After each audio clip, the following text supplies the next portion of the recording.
months after sinking the Lusitania, Germany sank the British passenger liner the Arabic. President Wilson strongly protested this attack.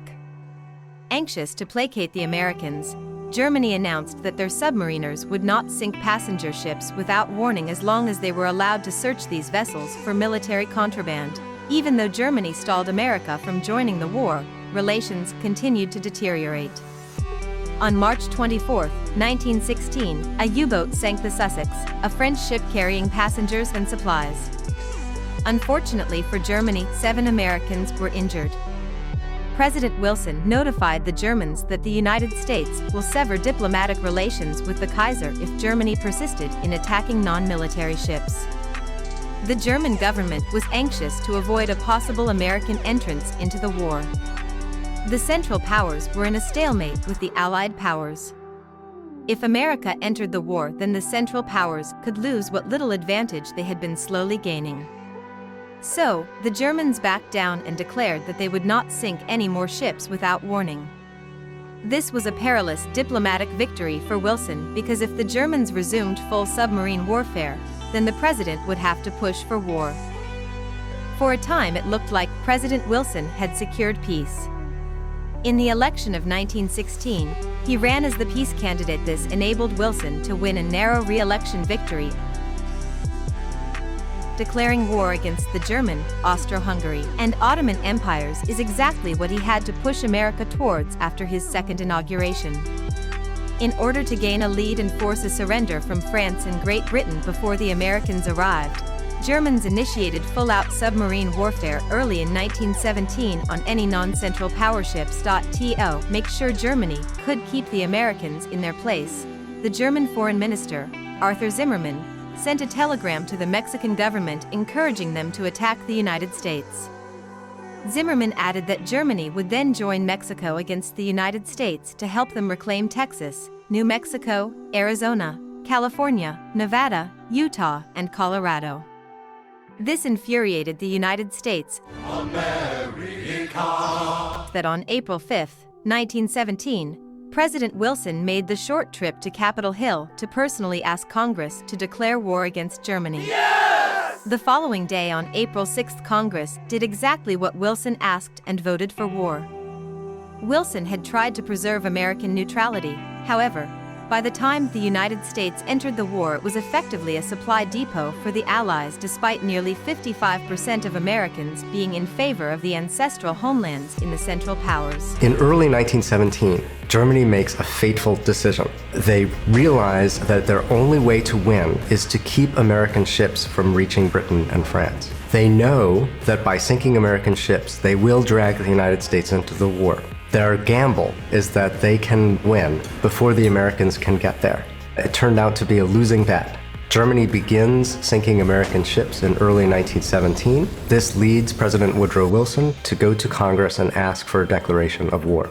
When we enter the war, we have a combined military force of about 300,000. When the war ends, we'll have over 4 million men in arms. So over 19 months, the American military is going to have to grow incredibly. The United States adopts conscription, mandatory military service that applied to men between the ages of 18 and 45.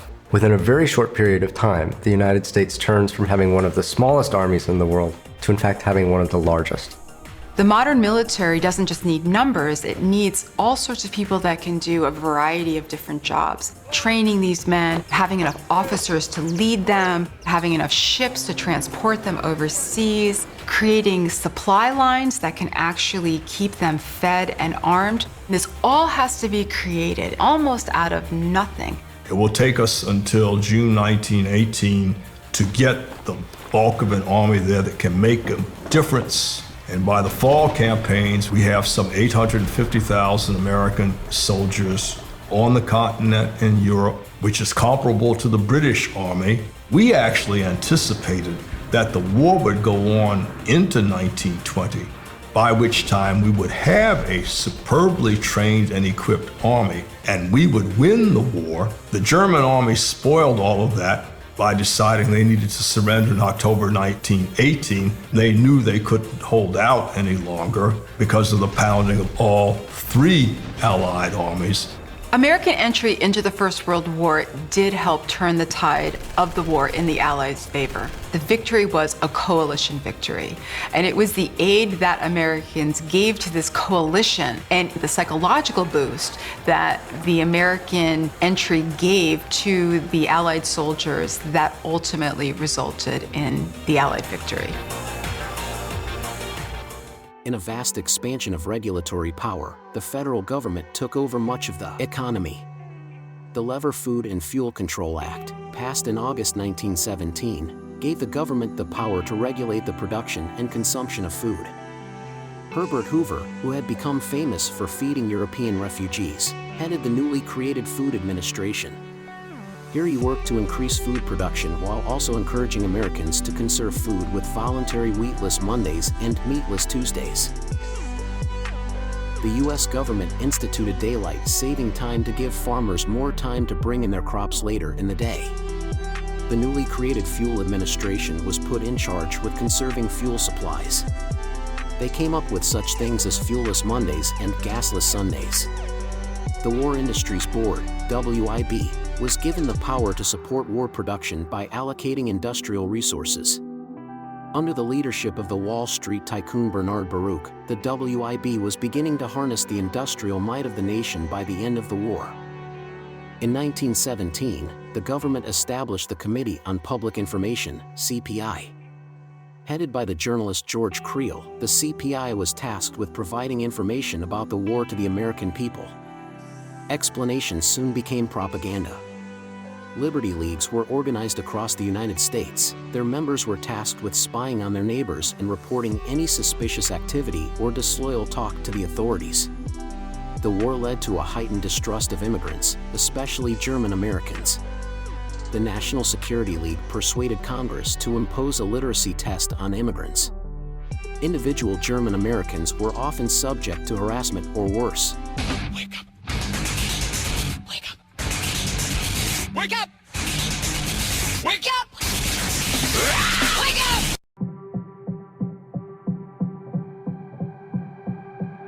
When America entered the conflict, it changed the war.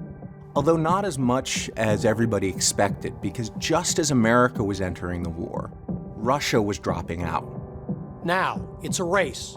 As Russia is leaving the war, can the United States get enough troops in to tilt that scale in favor of the Allies? They brought in the men, the materiel, and the resources that these allies needed desperately. The French and the British were suffering a sense that the war was stalemated, that defeat might be coming, and the American commitment was a real shot in the arm for both political leaders and for ordinary soldiers in the trenches. Prior to the outbreak of World War I, America was recognized as a strong young nation. By joining with the Allies and really helping to bring about the end of the war, we positioned ourselves as one of the world powers for the rest of the century.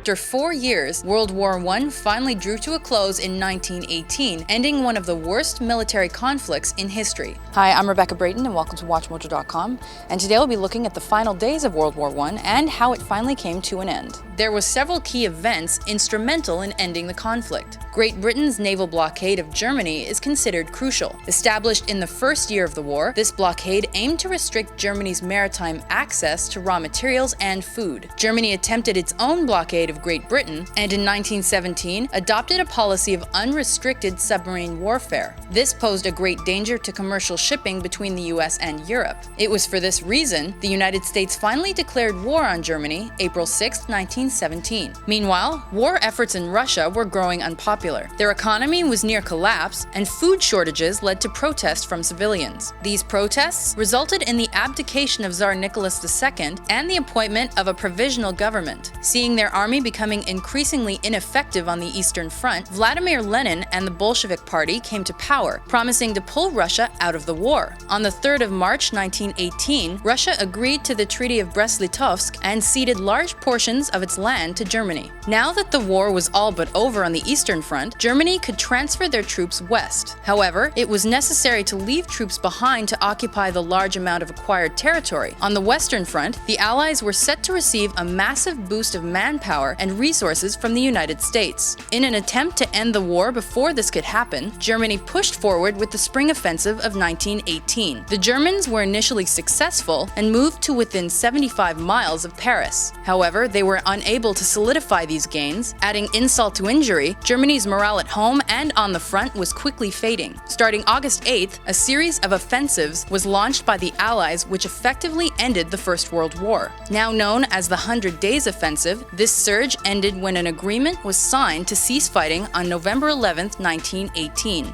The other Central Powers, Bulgaria and the Ottoman Empire, had all signed their own armistices earlier in the year. Despite fighting being over, the war did not formally end until numerous treaties were signed between the nations involved. Most notable of these was the Treaty of Versailles, which Germany signed on June 28, 1919. This treaty demanded that Germany accept sole responsibility for causing the war, as well as pay billions of dollars in reparations. Ironically, the severe and controversial Treaty of Versailles is considered by many as a direct cause of the Second World War.